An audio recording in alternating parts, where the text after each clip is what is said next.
our first speaker is Vyjidak, I think. That's right. Cool. Good morning. And he is a low-carb health expert who's been working closely with Czech doctors since 2016. One result of his work is that the Czech Diabetology Society now has LCHF as an option in gestational diabetes, which is a fantastic achievement. Yes. And it's just worth an applause in itself. Yeah.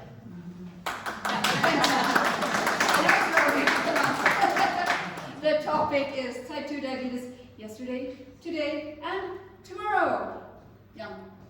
Thank you very much, and thanks for inviting me. I'm delighted to be here with you. Good morning, everyone. Hopefully you're enjoying the place and the food. Anyone brave the cold water there? No? Is it not the best one? Oh, yes. Oh, right. Excellent. So, yes, World Diabetes Day, and I had to amend my presentation just a while ago because we have a diabetologist live on TV this morning. Sorry, you can't read it, so I'll translate to you. Murder live. There is a World Diabetes Day today, and a diabetologist in the TV is saying that diabetics need sugar. The brain needs at least 100 grams of sugar per day. I think this should be criminal, a former type 2 diabetic patient says to me, and I say, ooh, wow. So he even goes on to say, well, why are you saying that we need sugar when the body can create sufficient glucose from protein in gluconeogenesis in the liver and the kidneys? I don't like shaming people, so I covered the name of the doctor. But she says, well, gluconeogenesis is not sufficient in order to survive, and I think balance is key. 120 to 200 grams of carbohydrates per day is acceptable, I think, she says. And there is another question from me. So in Czech, my name is also Honza, and I'm asking, what do you think about the Verta trial, which showed that eating less than 30 grams of carbohydrates per day can get you to remission fairly quickly? She said, well, perhaps some long time ago we've tested this in type 1 diabetics, but we never go below 50 grams of carbohydrates per day. That's according to the most recent clinical guidelines we have available. So sometimes I think that's the best thing to do, just love, because there's not much else you can do. And in my view, sometimes modern medicine is more like this rather than anything else.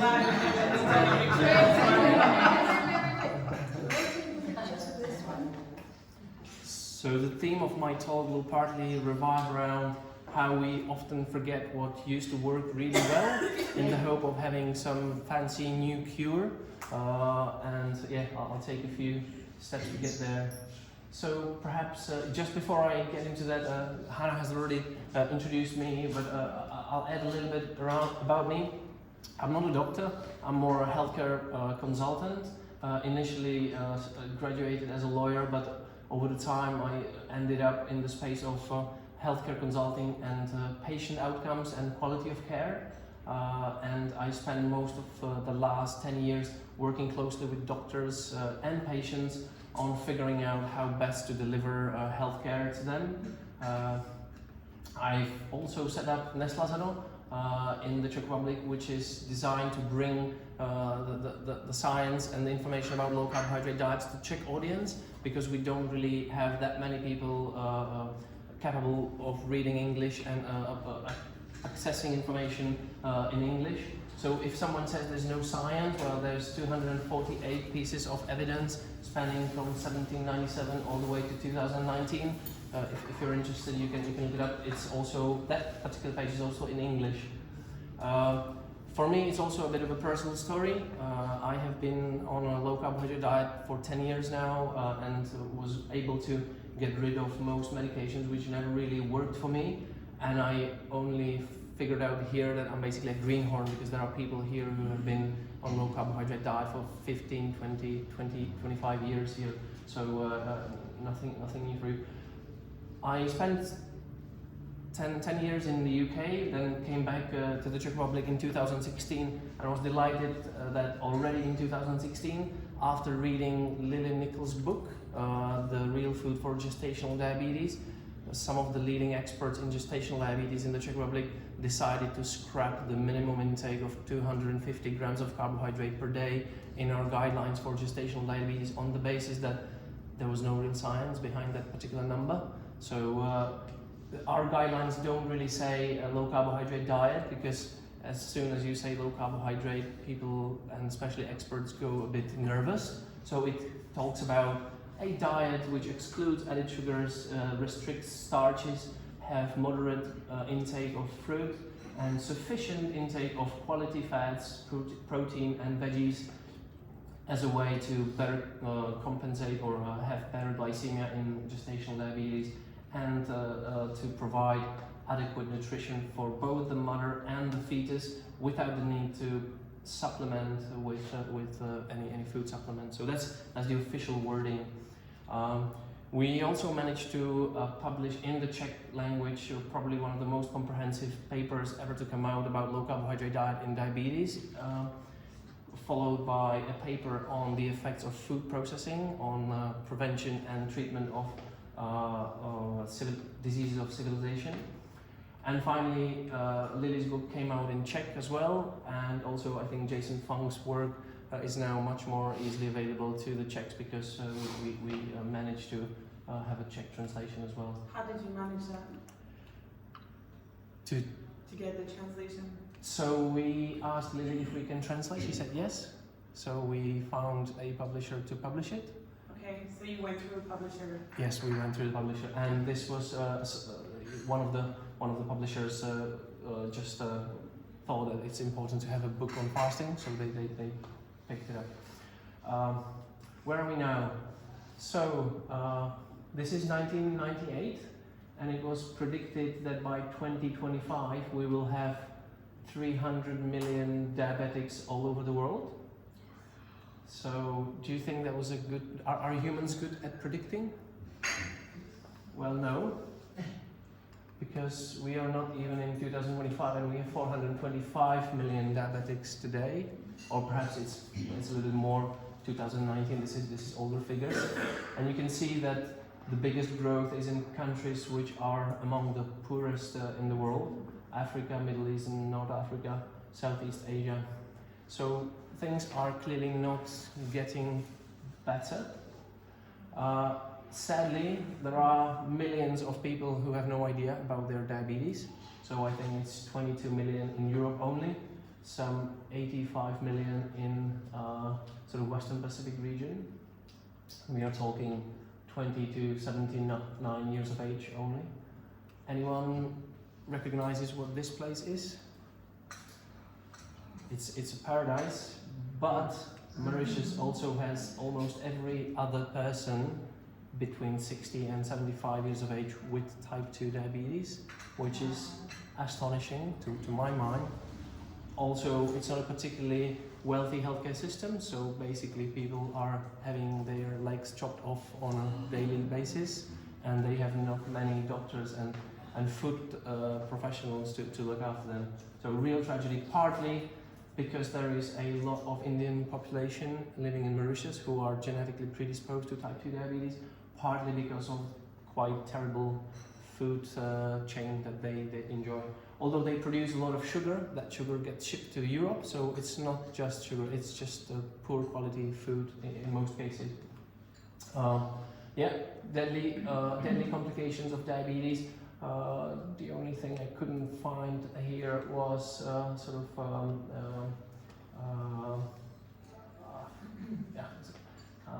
heart attacks, and what happens in the brain is strokes. Yeah, I couldn't quite find strokes, because I think type 2 diabetics also have a higher incidence of strokes.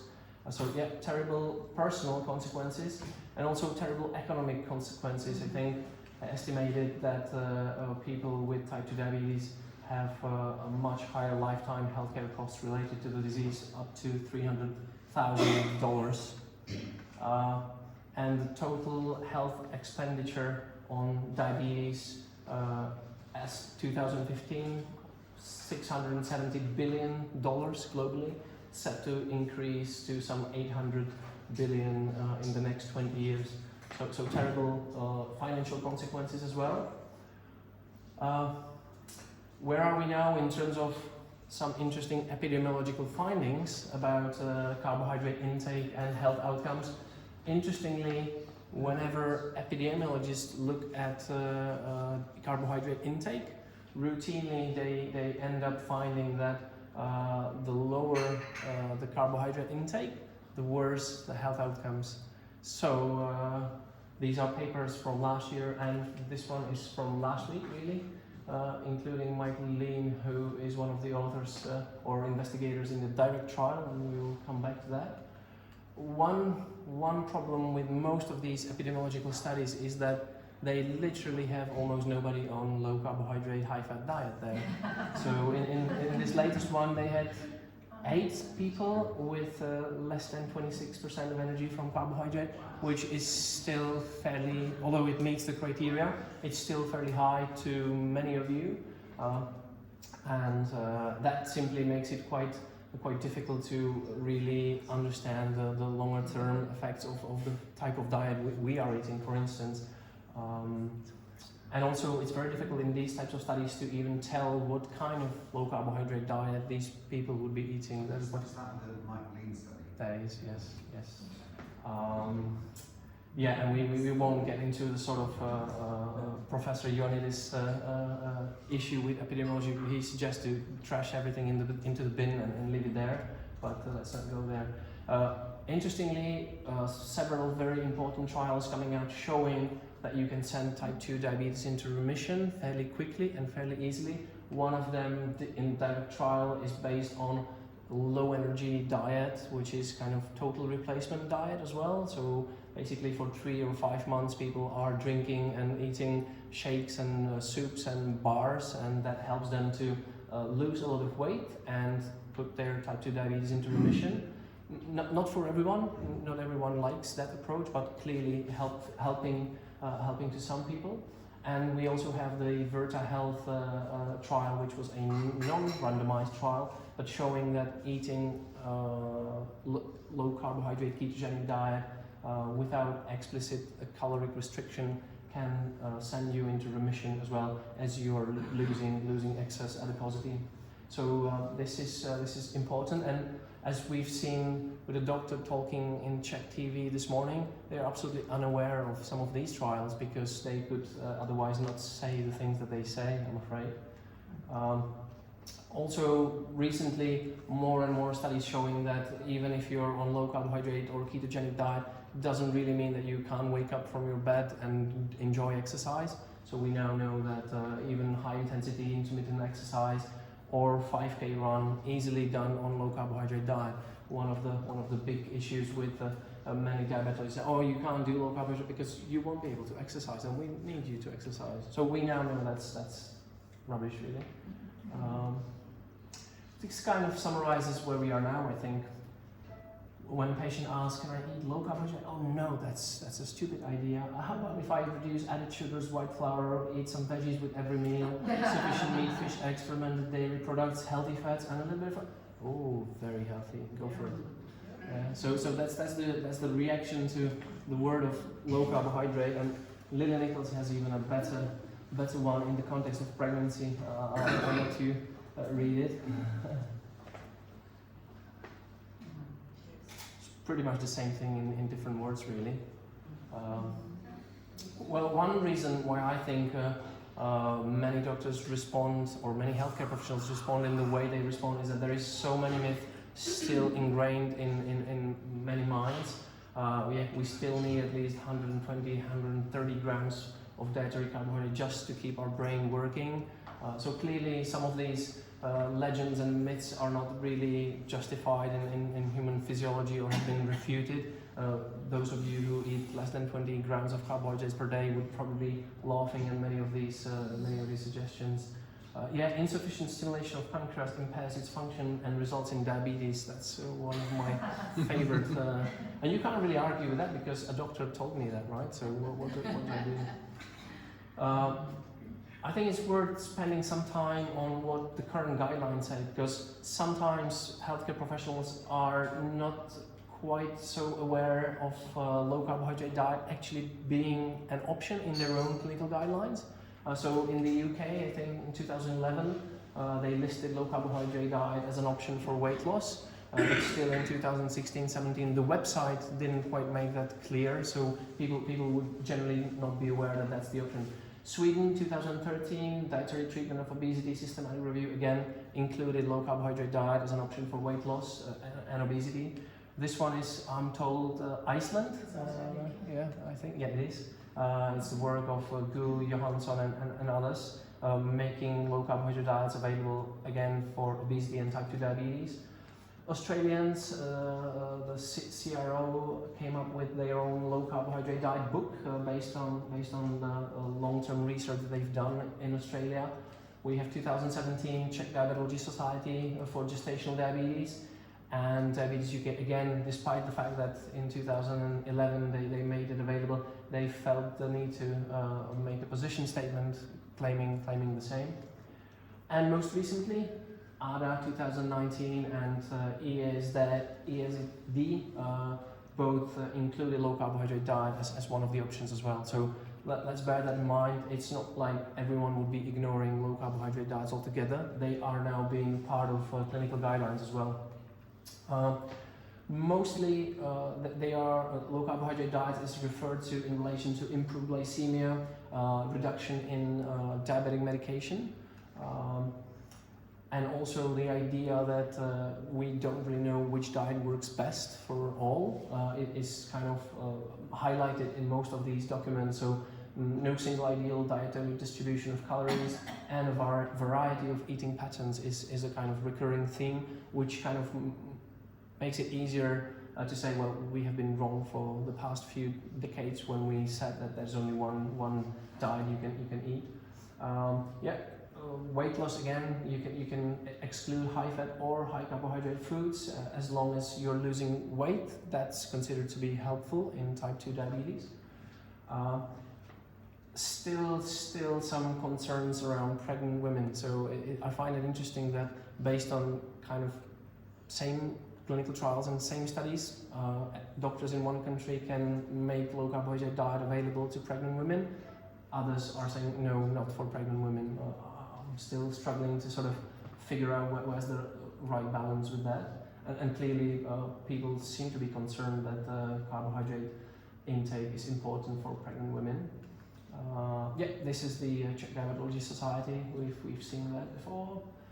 And some of the documents also make it clear that while there is a massive difference between these diets in the short term, over the long term, these effects seem to be sort of diminishing. And I think that's probably reflecting the fact that long term, some people find it, especially in these trials, are finding it difficult to adhere to the diet. What might be the reasons for that, I'm not quite clear, but I think it has to do also with the general sort of opposition to low carbohydrate diets from many circles, and also the sort of general setup of the food supply chain. So it's very easy to eat low carbohydrate diet in this hotel, or if you go to another hotel, or if you go out large in Spain or in the Czech Republic, you are more likely to get high carbohydrate meals everywhere you go. So I think that's probably one of the reasons why people are kind of struggling a little bit over the long term. Anyone wants to have a guess? We covered it yesterday at the workshop, but so if anyone has already seen, please don't say. What was the earliest cure described in the medical literature? Anyone wants to have a guess? What year was that? 1870. 1870? Close. 1797. So this is the work of John Laurel, the army surgeon. Not necessarily. And let's have a look what he's talking about. Patients have persevered in the animal diet, right? So entire animal food, and animal food. A striking case of cure. And this is a description of a treatment that Captain Meredith received. Just ignore the initial bloodlettings. I don't think that's necessary these days. But basically we're looking at milk, bread, butter, some plain blood puddings made of blood and suet only, game, old meats, as far as the stomach may bear, fat and rancid old meats, as pork. I'm not quite sure what they meant with that. And the supper was as simple as breakfast. So that's it. Unfortunately, I think Rollo didn't quite have a good understanding of why these kind of diets work, but he had a hunch that it's something to do with the vegetable or plant foods being processed in a way that released a lot of sugar into the circulation. And I think when we talk about cure in these days, basically all they were able to do was to look at the sugar content in the urine. So a cure for them meant that the patient didn't have sugar or glucose in the urine. Didn't necessarily mean that they were normal glycemic, because they had no way of measuring that. Just to remember that. There were all sorts of fancy, interesting treatments and therapies appearing. So sugar feeding was one of those. The idea was that as long as you replace the sugar you're losing in your urine, if you just replace it by eating it, that's fine. Well, clearly a bit of a weird thinking there. Some semi-starvation type diets which were based either on consumption of skim milk only, or potatoes only, or oatmeal. The oatmeal is interesting because it's been picked up by William Osler as well, and he had a recipe how to prepare that. But what I found interesting is that carbohydrate-free diet was instituted for several days before going to oatmeal. So clearly the understanding that carbohydrate foods have some relation to glycemic control and type 2 diabetes, or probably type 1 diabetes in those days, what was there already.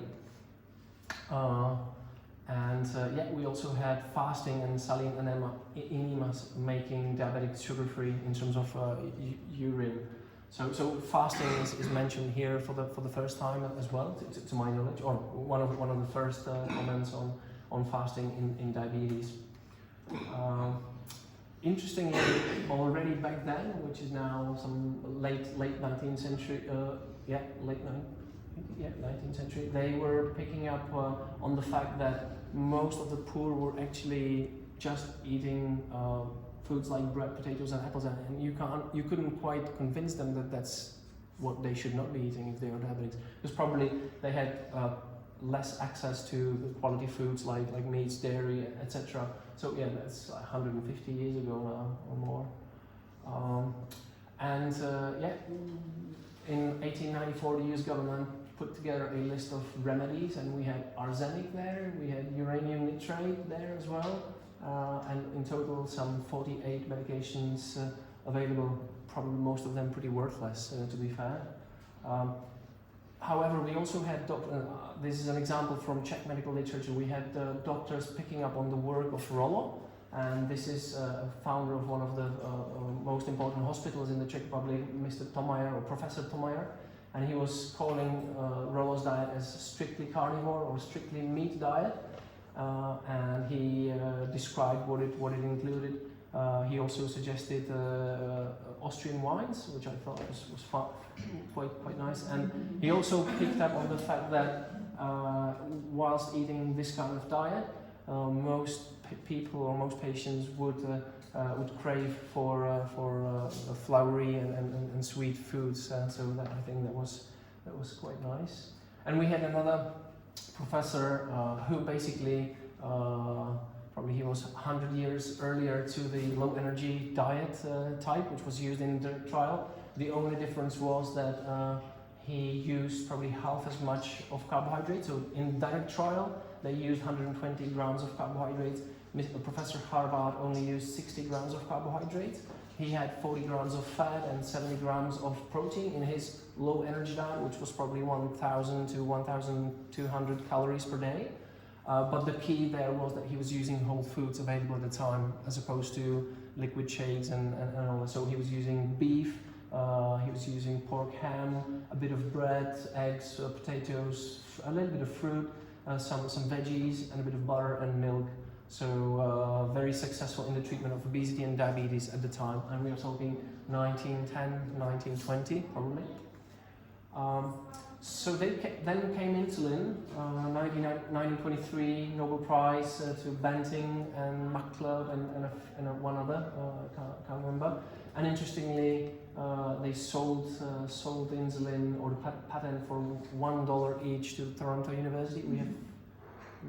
Do we have someone from Toronto University or who studied at? I think Vanessa has mentioned. Right. So that's all nice and beautiful, but in 2019, insulin is super expensive in the US, particularly for type 1 diabetics, but also for many patients with type 2 diabetes.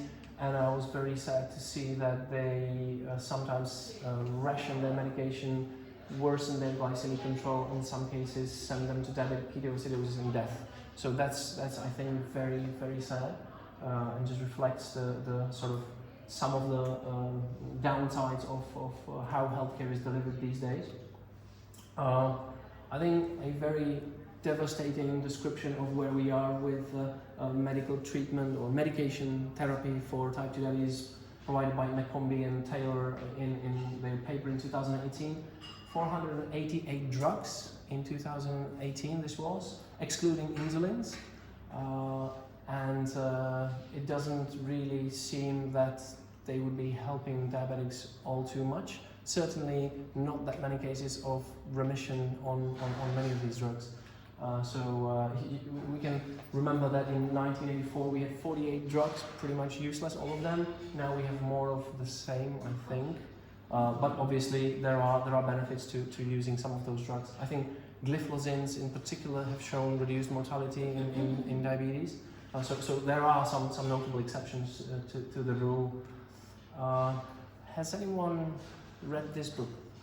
Now I kept finding that some patients who were on generic metformins and generic insulins complained about worse glycemic control and problems with the medication.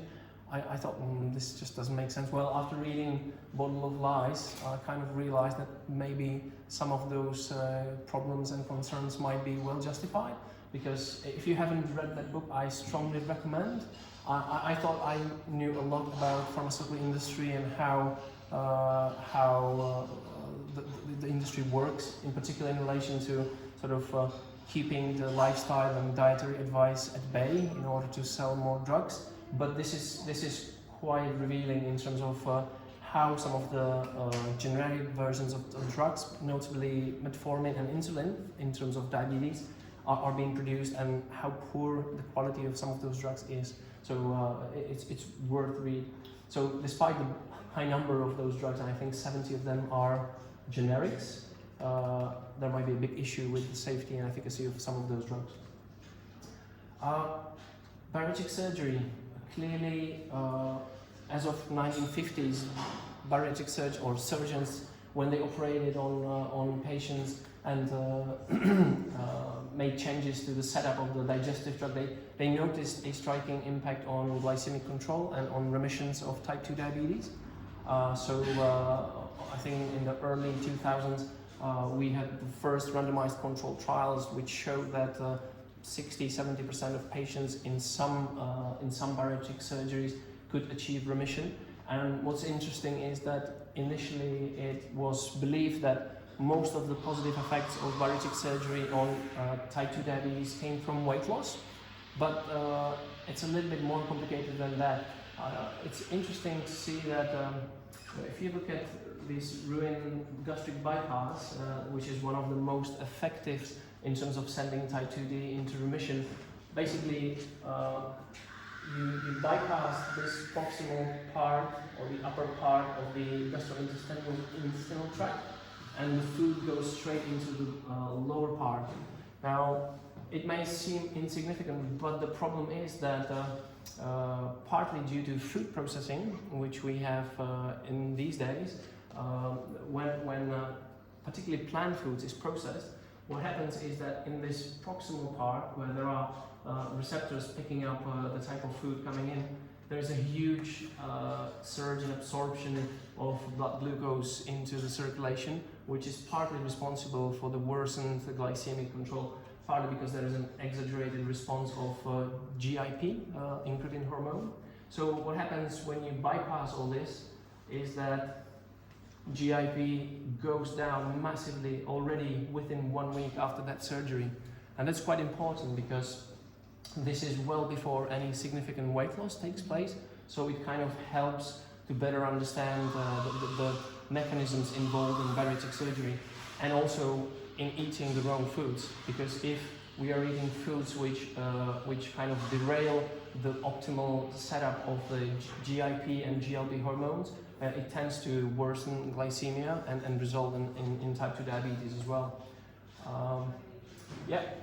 Other than bariatric surgery, we have low energy diets, fully properly tested after Harvard came up with that in 1910 in terms of whole food diet. The first proper trials have started to come up in 2011, I think, and then 2017 we had the first results from the direct trial. So just for reference, these are the sort of initial phase of this approach.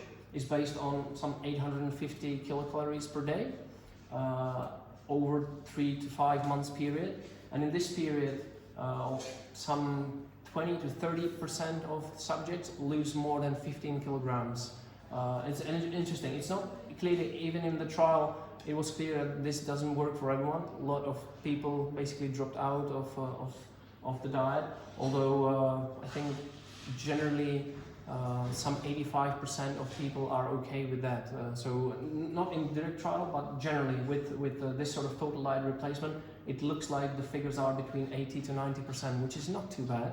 I think Virta had 74% of subjects on the ketogenic diet after 2 years, so that's not too bad at all. But then after that initial total diet replacement with shakes and bars and soups from powders, they gradually start reintroducing whole foods for about 2 months, and then there is a structured support for weight loss maintenance, because that seems to be the key. People sometimes reduce weight fairly easily in one way or the other, but maintaining that weight loss is critical. I think most of the studies that looked at that found that after 3, 4, 5 years, people just go slightly back, and by the fifth year, they're basically within 2 kilograms of their baseline weight. So weight loss maintenance is critical. As you can see, after the first year, 45 patients or subjects in the trial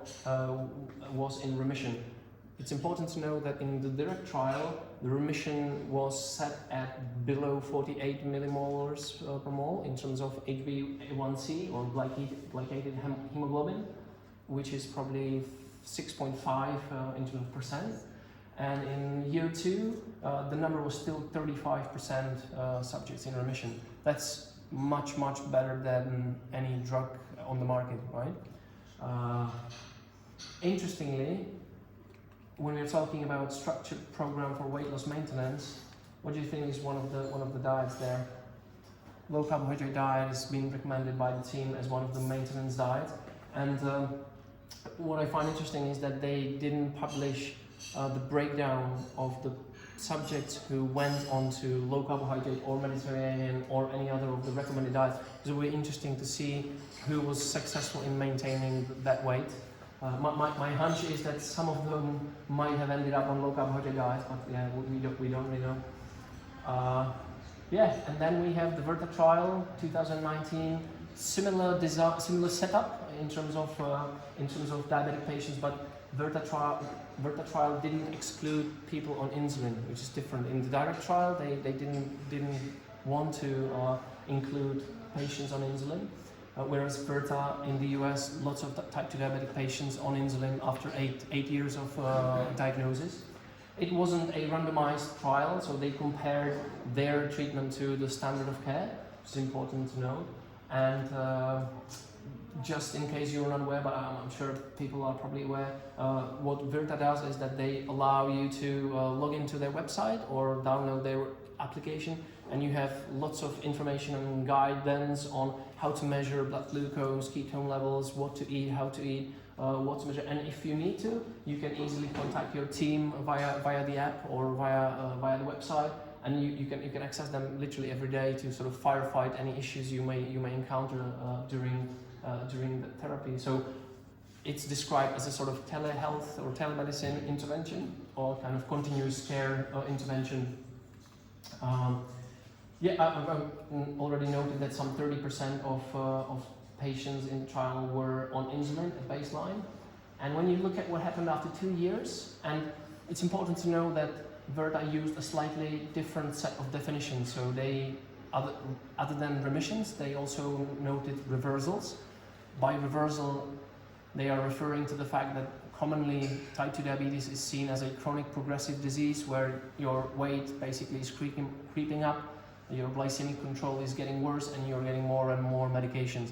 So reversal in this sense means that basically you are not getting worse, you are sort of changing the course of the ship and you are heading towards sort of pre-diabetic levels. So reversal is slightly different concept than remission.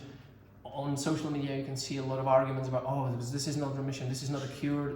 I think it's a distraction from the fact that simply some patients are getting better and some patients are getting significantly better. So Virta is using normal glycemia and non-diabetic A1C below 38 millimoles per mole or below 5.6%, which is just the kind of normal individual type glycemia, and 20% of those subjects achieved those levels, which I think is quite good. And even in that sample, we had 17 patients who were in complete remission for more than 1 year.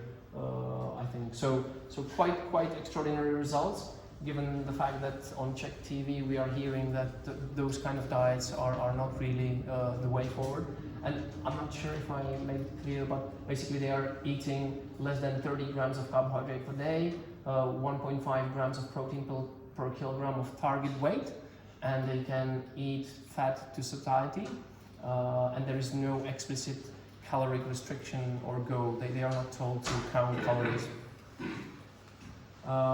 Even more interestingly, there were patients who eliminated insulin altogether, but on average the insulin dose went down from 80 to some 15 units per day. And those who remained on insulin, I think the figures were from 105 to 40 units per day. And you can see the full breakdown of what happens to medication on this slide. So all sulfonylureas are gone. 60% of patients on insulin baseline are without insulin, and some others decrease the dose significantly. There were a few who increased insulin, interestingly, but you get an idea. Basically, the better your diet and the better your body composition, the fewer drugs you need, and the less sales is there to be made on drugs. So this is to put everything in context, right? So we have the first medical literature notes about animal diet back in end of 18th century. It gets different names and is called differently, and sometimes they add a bit of Austrian wine, sometimes they add a little bit of that, and it ends up being called ketogenic diet in a remote continuous care intervention, but basically it's still pretty much the same thing, which helps people into remission, as we now know. And we also have other options how to get to remission. So I think it's worth bearing in mind how it all evolved, and that sometimes new discoveries are basically just remembering what we knew in the past. I would like to make a few comments on prevention. So we know that before people reach the stage of type 2 diabetes, they might have pre-diabetes, and this is one of the trials which looked at a similar sort of total diet replacement. Again, shakes, soups, and bars, and 35% of subjects in this particular trial got rid of their pre-diabetes within 6 weeks, I think, within 8 weeks. So that's promising, and it's usually mediated through weight loss. So although there are patients with type 2 diabetes who are rather thin, I think the percentage is probably some 10 to 15%, that they are lean and thin, but given their genetic predispositions, they can develop insulin resistance and type 2 diabetes fairly easily. Go ahead. In those studies where they look at like low calorie, do they look at fatty liver? Because rapid weight loss would probably empty your liver if you have really severe steatosis, and that would make a big difference in insulin resistance. I'm not too sure whether they looked at this in this particular trial, but linked with these total diet replacements at this level of caloric restriction, we are talking again 800, 850 calories per day. We suspect that the ectopic fat from liver goes down, also ectopic liver from pancreas and from muscle. So perhaps that would be one of the mechanisms involved in the sort of improved glycemic control. But I can look it up. I'm not sure whether they looked specifically at liver fat in this. In this trial, they were also looking at the gender differences and responses of men and women to this kind of therapy, and they figured out that women respond slightly differently. So that's interesting. They even called for more trials to figure out what's going on in women.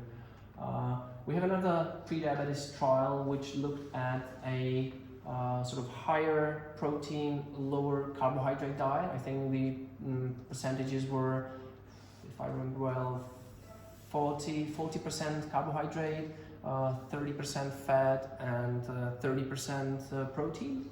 And look at the number, 100% remission of pre-diabetes within 6 months. I think that's pretty remarkable, and I'm not aware of a lot of media coverage of these type of studies in TV or live on my Czech television.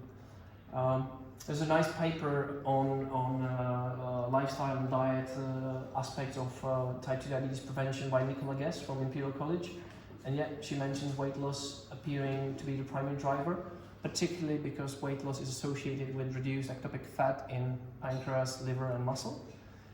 And there's also a role or importance of muscle in the whole type 2 diabetes progression, because the less muscle you have, the more likely you are going to be struggling with the normal diet, as muscle absorbs some part of the glucose load. And she also notes that low carbohydrate diets, Mediterranean dietary patterns and others have not really been tested that well. I think this preceded, I think her paper came out earlier than this Christensen paper. That's why she mentions that low energy diets were not, or actually she mentions very low energy diets, which are even lower than 800 kilocalories. So yeah, weight loss is one easy way how to get there, but there are also some simple options how to improve glycemic control outside of weight loss. So we now know that just by changing your micronutrients, you can reduce your hepatic fat as well, etc. So I think in terms of the future, because that was the last aspect of the presentation, I think it's not that we wouldn't have the information. There is a lot of information out there, but making it accessible to healthcare professionals and patients is one of the critical keys. I think there's every other medical conference I'm aware of, probably 99.9% of the content, the lectures and talks is on, oh, here's a new drug, oh, here's a new type of surgery, oh, here's a new medical device, blah, blah, but where is the remission trials? Who talks about them? So I think there's a big knowledge gap that needs to be closed. We should probably see increasing number of remissions. I'm not sure if you saw that Virta aims for 100 million remissions of type 2 diabetes by 2025, which is rather massive. It would wipe out diabetes in the US, by the way. Hopefully we can reduce the number of patients ending up with type 2 diabetes. So we know how to reverse pre-diabetes. We know that maintaining healthy bodily composition is critical, and we know what kind of diets could help, although the trials have not really been conclusive at this point. I think in the future we'll see more and more technology facilitating and supporting people on the journey, which I think is important. And as we speak, I think there is a whole food version of the direct trial being tested at Imperial College. So now they are kind of revisiting Professor Harvard's whole food, low energy diet and trying to see if it has an effect. My suspicion is that it will have an effect, but it means that the people would have to prepare food, which I don't think everyone is prepared to do, sadly. So that's my thinking on the future. And yeah, we are looking at 630 million in 2045. If Virta is successful, we could be looking at a bit less, but clearly that will not be enough to to reverse the sort of pandemic we see today. And that's pretty much all for me. Thanks for listening.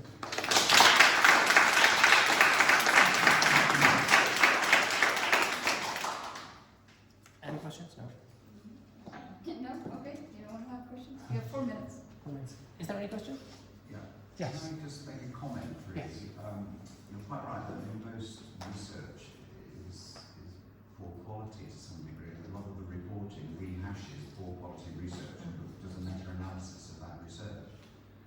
Case in point is type 1 diabetes, which is my main interest. The Diabetes UK paper that was reviewed, was published in March 2018, 560 references to diet in type 2 diabetes and 5 references to type 1 diabetes. And on the basis of those 5 references, they decided that they couldn't recommend low carb in type 1. When I looked at those 5 references, 2 from the 1970s, one of those had, I think it was either 6 or 12 patients over 8 weeks.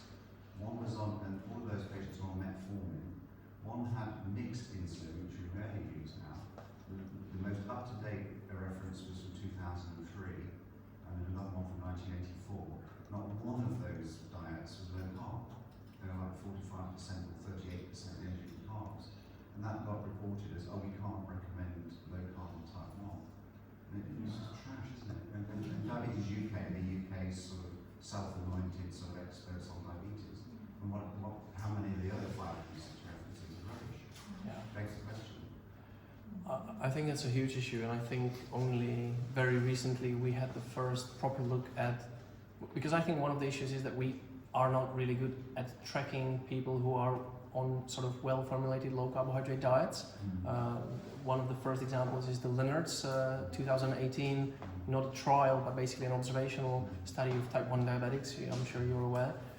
This is probably one of the first pieces in the published literature describing fairly good outcomes in these people. Up until that point, I'm aware that there was supposed to be a trial of low carbohydrate diet on type 1 diabetics in Prague. Well, they couldn't agree what is the right carbohydrate intake, right? So is it 80? Is it 150? Or do we establish it based on fat-free mass? Do we establish based on weight? And after 2 months of arguing, they just didn't even go ahead with the trial. And yet you have a blueprint, right? You have people living on 30 grams of carbohydrates per day, being active, sporting. So they could easily look up there and ask the patients, right? But that's not how things are done. I think the experts are sometimes so stuck in their paradigm that they find it difficult to reach to their patient experts, ask the questions and figure it out, or even make it flexible in terms of what do you think is the right amount to eat. So Yeah. I think it's a huge issue. Absolutely, because it's just that lack of interest. You know, you show up as a patient, which you'll hear more about later. But you show up as a patient and there's no interest. There's zero interest in what are you doing to achieve these results. There's no curiosity, and then that's what's really lacking right now. I think there's one notable exception to that, and I mentioned it to Bitte this morning. I think those healthcare professionals, or in my experience, 99.9% of healthcare professionals who show interest in low carbohydrate management already have some severe chronic disease themselves. Gestational diabetes, type 2 diabetes, type 1 diabetes, or they do sports themselves on low carb. There must be an inherent interest in that person, and usually having a health problem is one of those in my experience. I would point out, like you said on the studies, how 26% of calories from carbs was their low carb. It was just proposed that because different studies use low carb as different, that the requirement would be 30% or less would be called low carb as a standard across studies.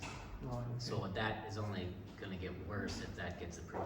Yeah, and it's a shame that we don't really have a sort of universal definition of low carbohydrates. That makes it. But the problem is they are going to. That's what the proposal was, is to go forward with 30% or less is called low carb. Yeah. And so that's going to make a lot of these studies even look worse for low carb, because if you're at 29% of calories from carbs, they'll call it low carb, and they'll say low carb caused these problems. That's exactly right. I was just gonna say, last one. So I was just going to say, Diabetes Canada tweeted in March 2019 that in Canada today, somebody who's 20 years old today has 1 out of 2 chances of becoming diabetic in Canada. That's terrible. And I did not see Diabetes Canada tweet anything about Virta, ever.